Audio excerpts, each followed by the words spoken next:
नमस्कार, उत्तराखंड एक्सप्रेस में आप सभी का स्वागत है। मैं हूं नीलू। करते हैं खबरों की शुरुआत। उत्तराखंड में विधानसभा चुनाव में सिर्फ कुछ दिन का वक्त बचा है और प्रधानमंत्री मोदी ने उत्तराखंड में बीजेपी के लिए मोर्चा संभाल लिया है।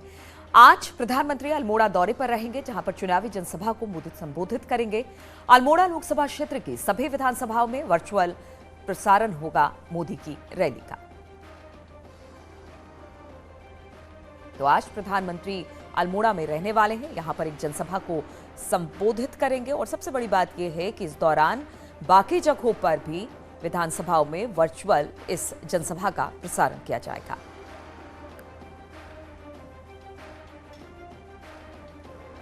तो उत्तराखंड में बीजेपी के लिए मोर्चा संभाल लिया है प्रधानमंत्री नरेंद्र मोदी ने।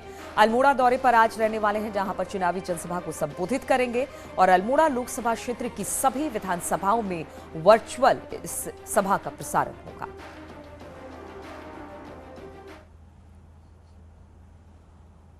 और आज चमोली दौरे पर रक्षा मंत्री राजनाथ सिंह रहने वाले हैं। गौचर में एक जनसभा को संबोधित करेंगे राजनाथ। बीजेपी प्रत्याशियों के पक्ष में प्रचार करते दिखाई देंगे रक्षा मंत्री राजनाथ सिंह। तो आज गौचर में एक जनसभा करेंगे और लोगों को संबोधित करेंगे।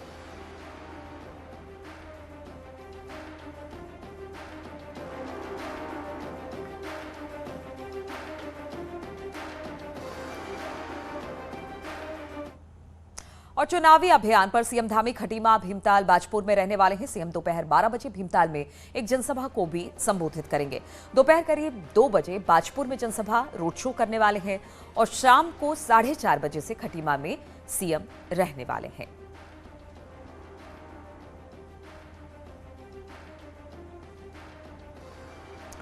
और इसी पर बातचीत करने के लिए दीपांकर इस वक्त देहरादून से हमारे साथ जुड़ गए हैं। दीपांकर, अब जैसे जैसे चुनाव नजदीक आ रहे हैं, बहुत कम वक्त बचा है, इसलिए सारी पार्टियां अपनी पूरी ताकत झोंक देना चाहती हैं और आज तो प्रधानमंत्री खुद अल्मोड़ा में रहने वाले हैं। इसको लेकर किस तरह की तैयारी है और सीएम के दौरे के बारे में भी जानना चाहेंगे कि आज वो कहां जा रहे हैं, किन किन विधानसभा क्षेत्रों का दौरा करने वाले हैं।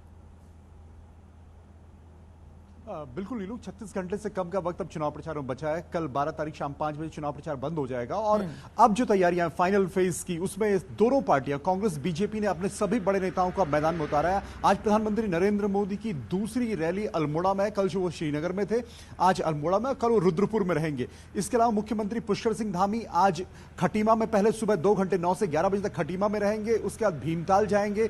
भीमताल के बाद मुख्यमंत्री का बाजपुर आने का कार्यक्रम है। बाजपुर वो सीट है जहां पर यशपाल आर्य, जो बीजेपी छोड़कर कांग्रेस में गए थे, वो वहां पर कांग्रेस के उम्मीदवार हैं। तो वहां पर मुख्यमंत्री पुष्कर सिंह धामी आज प्रचार करने वाले हैं। जनसभा है, रोड शो है और उसके मुख्यमंत्री फिर खटीमा में रहेंगे। आज मुख्यमंत्री रात को खटीमा में ही रुकेंगे क्योंकि खटीमा उनका अपना विधानसभा क्षेत्र है। तो अब आखिरी फेज में हर बड़ा नेता अपने अपने क्षेत्रों में फोकस करना चाहता है, क्योंकि मुख्यमंत्री धामी और पीएम मोदी के नाम पर बीजेपी ये इलेक्शन लड़ रही है।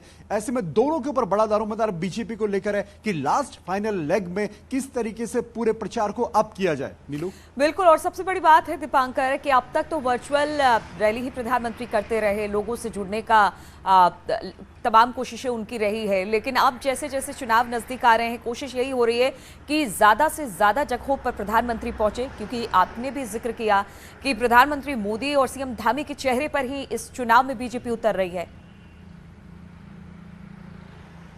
बिल्कुल, आप किसी भी विधानसभा सीट में जाएंगे तो आपको वहां यही देखने को सुनने को मिलेगा कि प्रधानमंत्री नरेंद्र मोदी के नाम को बीजेपी ने आगे किया है। विधायकों ने अपने नाम से आगे प्रधानमंत्री मोदी के नाम को किया है, क्योंकि बीजेपी के नेताओं को यह पता है कि प्रधानमंत्री नरेंद्र मोदी के नाम पर अगर कुछ मिल सकता है तो मिल सकता है, वरना अपने लिए, क्योंकि 57 विधायक यहां पर बीजेपी के रहे। एंटी इनकम्बेंसी तमाम सीटों पर विधायकों के खिलाफ 5 साल में होती है, लेकिन हर विधायक को, हर नेता को यह पता है कि प्रधानमंत्री नरेंद्र मोदी का नाम ही फाइनली काम आएगा। और आप देखेंगे कि लास्ट 3 दिन में जिस तरह प्रधानमंत्री नरेंद्र मोदी की 10, 11 और 12 तारीख को रैलियां लगाई गई है, इससे साफ है कि पूरी बीजेपी यहां पर उत्तराखंड में अपने सबसे बड़े चेहरे पर डिपेंड है।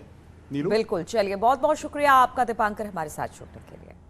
और प्रधानमंत्री मोदी ने कल श्रीनगर में एक जनसभा को संबोधित किया, जहां पर एक तरफ सैनिक और महिलाओं को जिक्र किया गया, तो वहीं कांग्रेस पर भी तीखा प्रहार किया गया।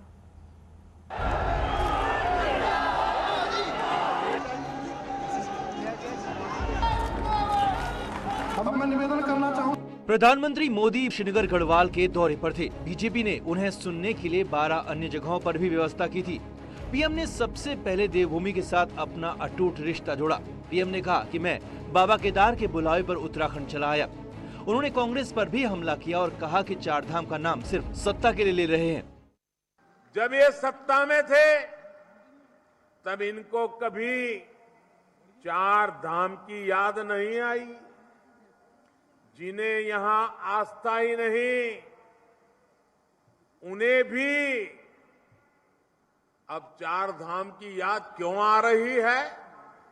क्योंकि उन्हें एक कुर्सी हासिल करने का रास्ता लग रहा है। पीएम ने सैनिकों की बात की, महिलाओं की बात की और कहा कि जिन बिपिन रावत को गली का गुंडा कहा गया, उन्हीं के नाम पर कांग्रेस वोट मांग रही है। क्योंकि कांग्रेस पार्टी अपने प्रचार में जनरल बिपिन रावत जी के कटआउट लगाकर, उनकी फोटो लगाकर वोट मांग रही है। कुर्सी के लिए कोई इस सीमा तक जा सकता है, मुझे विश्वास ही नहीं हो रहा। पीएम ने फिर कहा कि डबल इंजन की सरकार राज्य के लिए बेहद जरूरी है और कांग्रेस देवभूमि की पहचान मिटाना चाहती है, इसके लिए साजिश कर रही है। कांग्रेस के लोग उत्तराखंड के लोगों से भड़के हुए हैं। सत्ता तक पहुंचने के लिए अब ये देवभूमि की संस्कृति और पहचान को मिटाने की साजिश कर रहे हैं। ये लोग तुष्टीकरण और वोट बैंक वाला फॉर्मूला आजमा रहे हैं।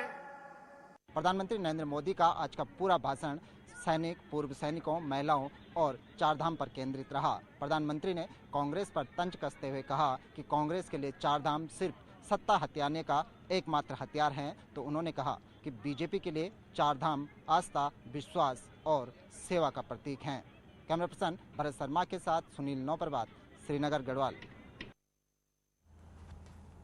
और सीएम धामी की विधानसभा सीट खटीमा में कांग्रेस बड़ी कैंपेन की तैयारी में। आप खटीमा में प्रियंका गांधी की रैली की तैयारी है।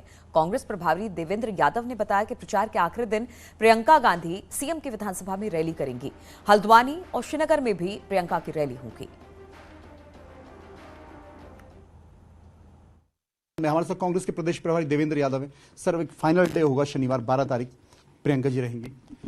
निश्चित ही जो हमारा पूरा कैंपेन रहा है उसका ये लास्ट एक पड़ाव भी आ गया है और मुझे खुशी है कि माननीय प्रियंका गांधी जी ने समय दिया है, जिसके तहत हम लगातार जहां हम पूरी अपनी कैंपेन को, चार धाम चार काम को लगातार परस्यू कर रहे हैं, उसी क्रम में प्रियंका जी आएंगी, लोगों को संबोधित करेंगी।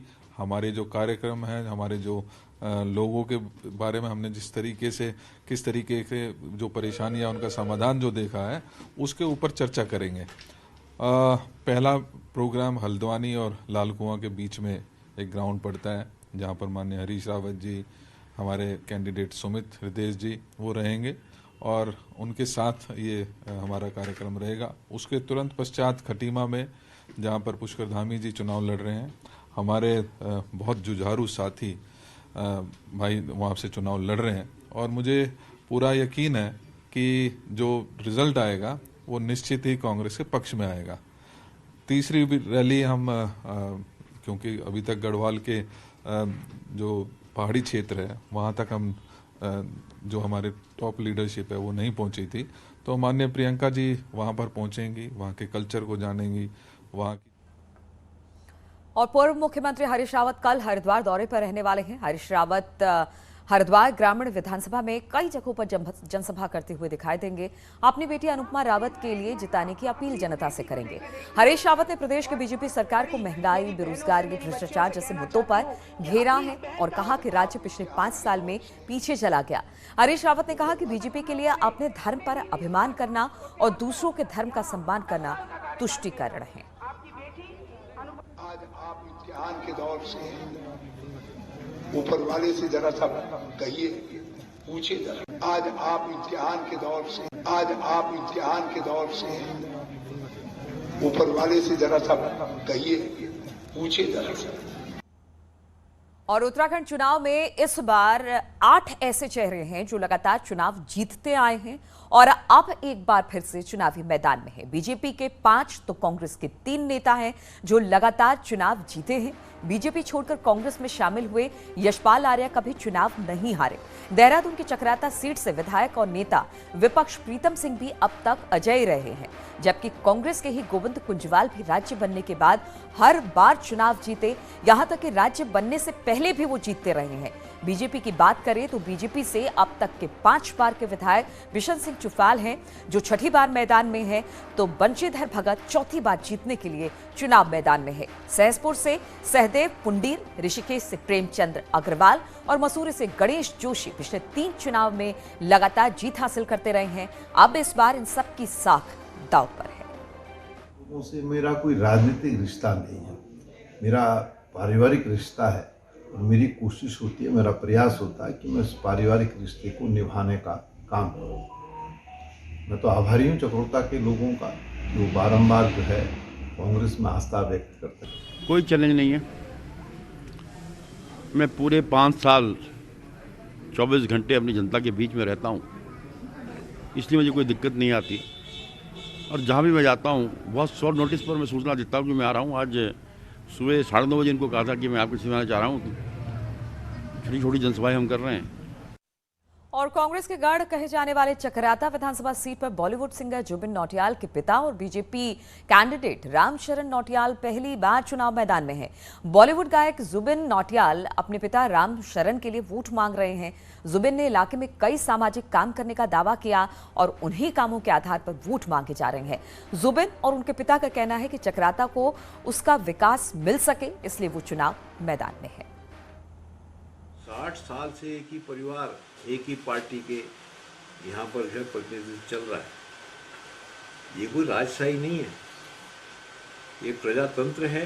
और इस बार अभी जौनसार बावर का युवा जाग चुका, वो परिवर्तन चाहता है। यहाँ की माताएं बहनें, यहाँ के बुजुर्ग परिवर्तन चाहते हैं।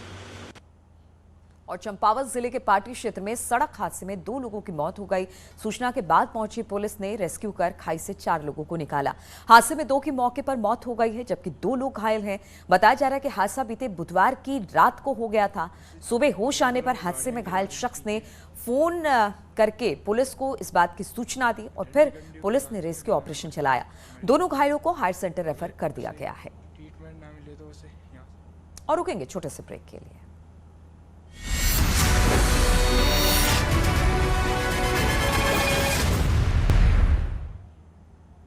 और मध्य प्रदेश के मुख्यमंत्री शिवराज सिंह चौहान ने कल हरिद्वार में जनता को संबोधित किया और बीजेपी के लिए वोट मांगे।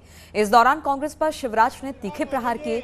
शिवराज ने कहा कि कांग्रेस पार्टी केकड़ों की पार्टी हो गई है जो एक दूसरे को गिराने में तुले हुए हैं। वहीं शिवराज सिंह चौहान ने कहा कि राहुल गांधी को कोई गंभीरता से नहीं लेता और शिवराज ने राहुल गांधी की तुलना कपिल शर्मा से की। 2 कॉमेडी शो देश में चल रहे हैं, एक टीवी में कॉमेडी विद कपिल और दूसरा मोबाइल में कॉमेडी विद राहुल। उनको कोई गंभीरता से नहीं लेता, उनको तो सब मजाक में ही लेते हैं। और रुकेंगे छोटे से ब्रेक के लिए।